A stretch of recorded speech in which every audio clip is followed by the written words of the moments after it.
2กรกฎาคม2026ท่านนางลิ้นดามอนศรีดาภรณ์รักษาการหัวหน้าองค์การศาลประชาชนนครหลวงจันทน์ได้แถลงข่าวคดีอาญาเกี่ยวกับการส่อราชบังหลวง4เรื่องจำเลยทั้งหมด17คนหญิง2คนซึ่งรวมมีทั้งอดีตพนักงานรัฐขั้นสูงและนักธุรกิจคดีที่1การส่อราชบังหลวงอยู่กระทรวงการต่างประเทศจำเลยหลักนางสุขคุณคำแก้วมโนอดีตพนักงานกระทรวงการต่างประเทศข้อหาส่อราชบังหลวงและปลอมแปลงเอกสารคำตัดสินลงโทษจำคุกตลอดชีวิตพร้อมปรับใหม่เงินการชดใช้ต้องใช้แทนคืนเงินให้กระทรวงการต่างประเทศโจทก์ทางแพ่งเป็นเงิน 6.5 ล้านบาทคดีที่2การหับให้สินบนในกลุ่มอดีตพนักงานรัฐขั้นสูงจำเลยอดีตพนักงานขั้นสูงจากองค์การกวดกาแห่งรัฐธนาคารแห่งสปป.ลาวกรมกวดกาพรรคและภาคส่วนอื่นๆรวม8คนข้อหารับสินบนให้สินบนสวยใส่ฐานะตำแหน่งและเป็นสื่อกลางคำตัดสินจำคุกตลอดชีวิตมีเท้าสีทรสุริยวงศ์อดีตหัวหน้ากรมองค์การกวดกาแห่งรัฐและเท้าออดพลเสียงดีอดีตหัวหน้ากรมธนาคารแห่งสาธารณรัฐประชาธิปไตยประชาชนลาวสินจำคุก12ปี3คนจำคุก2ปี2คนปล่อยตัวพางแล้วสำหรับเท้าทองเพชรด้วงเงินแม้นให้ปฏิบัติโทษตลอดชีวิตตามคำตัดสินในคดีที่4การยึดทรัพย์ศาลสั่งฮีบเงินสดที่ได้จากการกระทำผิดหลายแสนดอลลาร์สหรัฐรถหรู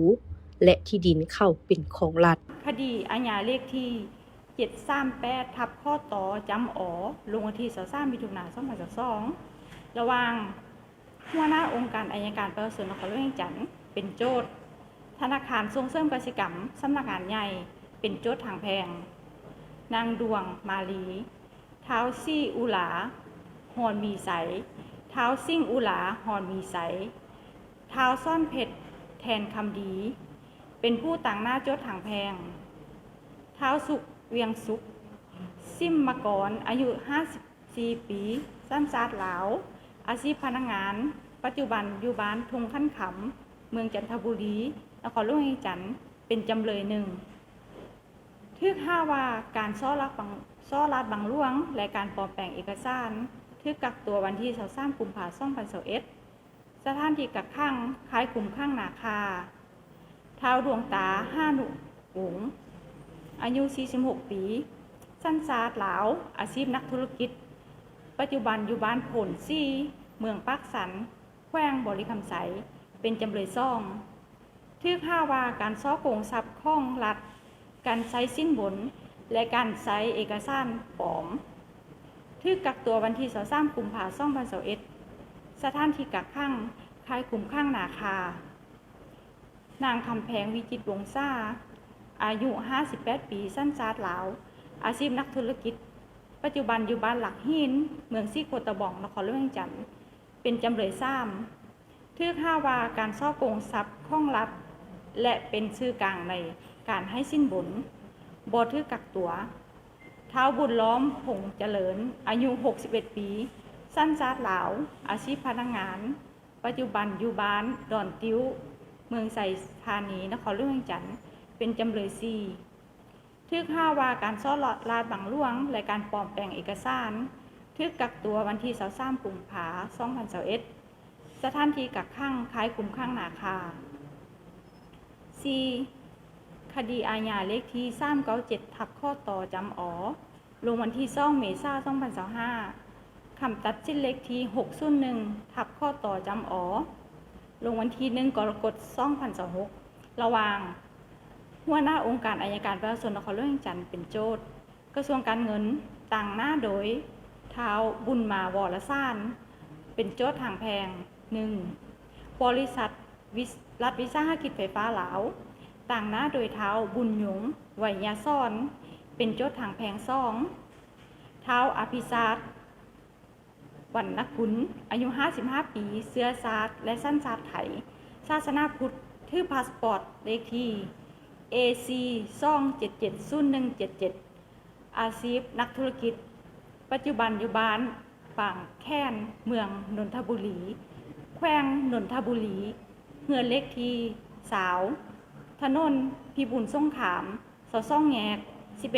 11/2ราษฎร์จักรไทยเป็นจำเลยหนึ่งถือห้าว่าซ่อโกงทรัพย์ของรัฐลือรวมหมู่ซ่อลาดบังหลวงปลอมแปลงเอกสารและสิ้นบนถือกักตัววันที่3 กันยายน 2023สถานที่กักตัวคายคุมข้างสัวข่าวนาคาท้าวทองเพชรดวงเงินอายุ62 ปีเสื้อชาติและสั้นชาติลาวอาชีพพนักงานบำนาญอดีตรองผู้อำนวยการใหญ่รัฐวิสาหกิจไฟฟ้าลาวปัจจุบันอยู่บ้านผาข้าวเมืองไซธานีนครหลวงเวียงจันทน์เป็นจำเลยซ่องท้าวพรวิสัยผมผิดผัก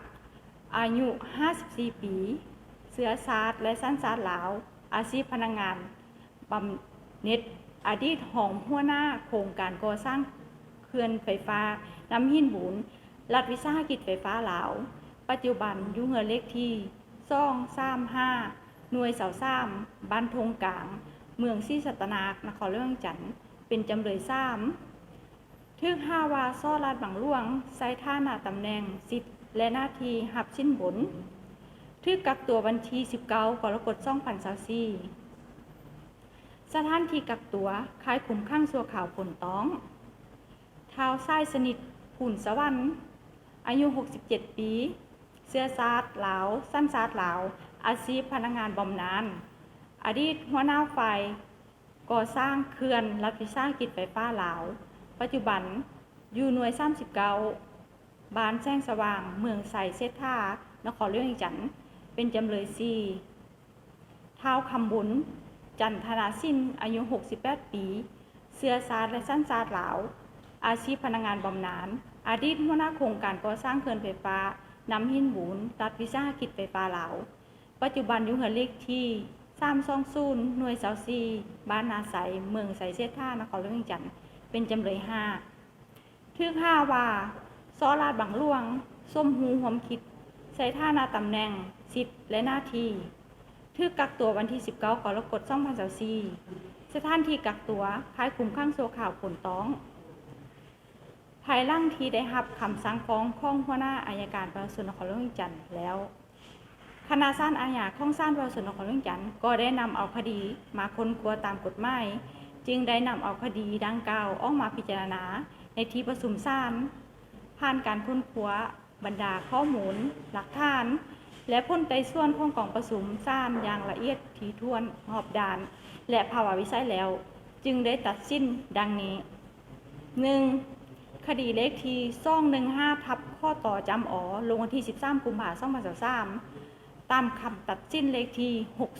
600/ข้อต่อจำอ๋อลงวันที่1 กรกฎาคม 2026ลงโทษตัดอิสรภาพนางสุขขุนขำแก้วมโนจำเลยตลอดชีวิตและปรับไม่ข้องเงินจำนวน 1% ของจำนวน 11,510,000 บาทให้นางสุขขุนขำแก้วมโนจำเลยรับผิดชอบใช้แทนเงินจำนวน 6,512,107.69 บาทคืนให้แก่กระทรวงการต่างประเทศโจทก์ทางแพงสำหรับคดีที่ 4 การซ่อลาดบังหลวงโครงการเขื่อนไฟฟ้ารัฐวิสาหกิจไฟฟ้าลาวจำเลยท้าวอภิชาติ วรรณกุลนักธุรกิจไทยและอดีตผู้บริหารระดับสูงของรัฐวิสาหกิจไฟฟ้าลาวและอีก4คนรวมมีท้าวทองเพชรท้าวพรวิสัยท้าวสายสนิทและท้าวคำบนข้อหาซ่อโกงทรัพย์ของรัฐสวยใช้ตำแหน่งให้และหิบสินบนคำตัดสินจำคุกลงโทษตลอดชีวิตทั้ง5คนการสุดใช้นักธุรกิจไทยจำเลย1ต้องใช้แทนค่าความเสียหายรวมกว่า 24.8 ล้านดอลลาร์สหรัฐให้รัฐวิสาหกิจไฟฟ้าลาวการยึดและอายัดทรัพย์สินประกาศขายทรัพย์สินบัญชีเงินฝาก10บัญชีที่ดิน11ตอนและรถของนักธุรกิจไทยและภรรยาเพื่อสดใช้ถ้ามูลค่าบ่เพียงพอแม่นให้อายัดทรัพย์สินของอดีตพนักงานรัฐวิสาหกิจไฟฟ้าลาวทั้ง4คนมาขายใช้แทนตืมพร้อมทั้งหิบเงินสินบนหลายกว่า1 ล้านดอลลาร์สหรัฐเข้าเป็นของรัฐ